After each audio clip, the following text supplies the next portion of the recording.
O Conselho Nacional de Justiça promove em todo o país, até o próximo dia 25 de agosto, os chamados mutirões processuais penais. Para a gente entender exatamente o que significa, Dr. Leonardo Pantaleão, que é especialista em Direito e Processo Penal, está aqui conosco. Dr. Pantaleão, muito obrigado aqui por atender a Nova Brasil. Eu que agradeço o convite, Heródoto, é um prazer participar com você. Dr. Pantaleão, isso acontece todos os anos, esse tal mutirão ou não? Esse mutirão ele deu início, Heródoto, em 2008, na época em que o ministro Gilmar Mendes ele era o presidente do Conselho Nacional de Justiça. E de lá para cá vem se repetindo e com resultados bastante expressivos, de acordo com os censos que têm sido publicados. Só para que você tenha uma ideia, até hoje, mais de 45 mil presos foram regularizados as suas situações processuais, ou eventualmente com progressões de regime, ou eventualmente com liberdades, e são identificadas nesses mutirões situações realmente, em alguns casos, alarmantes. Doutor Pantaleão, pode ser então que em alguns casos as pessoas estavam detidas ilegalmente? Em vários casos, infelizmente, Heródoto, isso tem acontecido. É claro que isso não é por um único fator, isso demanda uma série de circunstâncias, inclusive de âmbito social, muito mais até do que jurídico, porque aquelas pessoas que não têm condições de manter uma estrutura de um advogado ou de um escritório de advocacia acompanhando o desenrolar da sua execução penal, acabam sendo prejudicadas e acabam muitas vezes permanecendo no sistema prisional ou num regime mais gravoso daquele que deveria estar, ou muitas vezes em situações ainda piores, já tendo cumprido e ainda mantido de maneira indevida dentro dos muros penitenciários. Doutor Pantaleão, mas o Estado não tem obrigação de prover essa defesa da pessoa?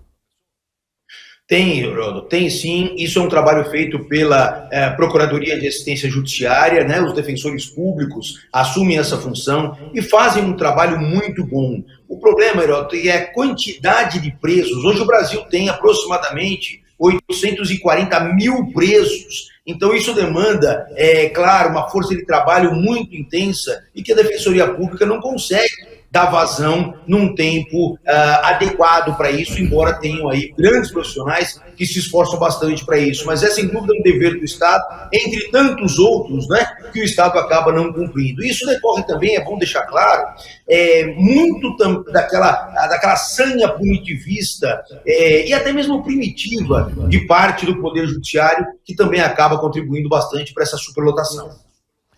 Doutor Pantaleão, existe aqui informação dizendo que esses mutirões poderão ser permanentes. Isso ajuda ou não? Ajuda demais, isso ajuda demais, porque é um esforço conjunto, uma dedicação de serventuários, magistrados, integrantes do Ministério Público, Defensoria Pública, que se dedicam em determinadas regiões. Agora começamos, por exemplo, com 5 capitais do Brasil, e isso sendo feito de uma maneira constante, evita com que esses números sejam cada vez mais impactantes, ou seja, com uma regularidade maior, a chance de você permitir com que algumas inconsistências jurídicas se perpetuem no tempo, fica muito maior. Perfeitamente. Doutor Pantaleão,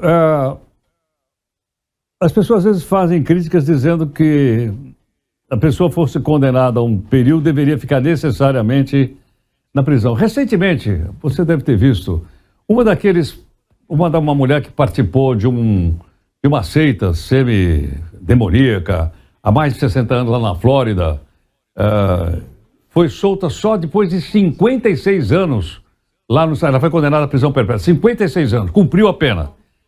No Brasil, o nosso sistema não é tão rigoroso, é?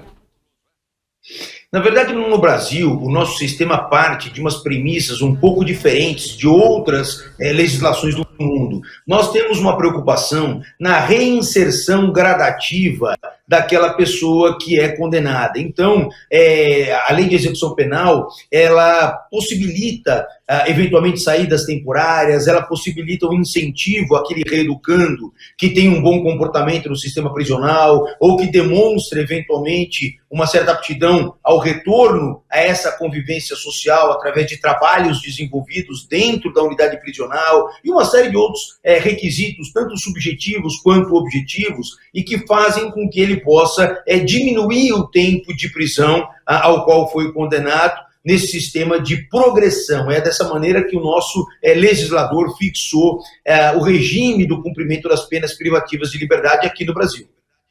Doutor Pantaleão, quando a gente faz o ranking dos países que mais prendem no mundo, ele sempre é proporcional à população ou é apenas ao número absoluto que você citou agora há pouquinho de 860 mil?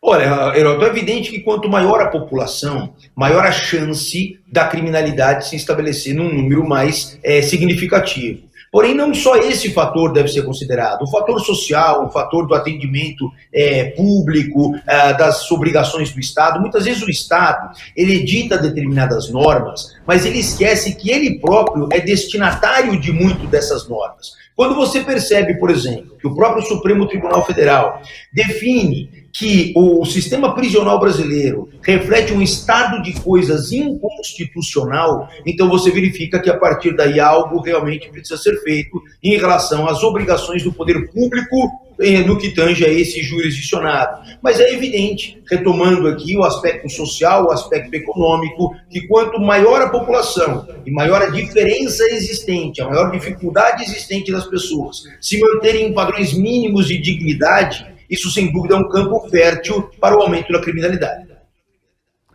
Doutor Pantaleão, muito obrigado por atender a Nova Brasil. Eu que agradeço, é sempre um prazer participar do programa e até uma próxima oportunidade. Muito obrigado. Doutor Leonardo Pantaleão é especialista em direito penal e processo penal. Comentando conosco, então, a ação dos chamados mutirões processuais, que estão já em andamento no país e vão durar até o dia 25 de agosto e podem se tornar permanentes.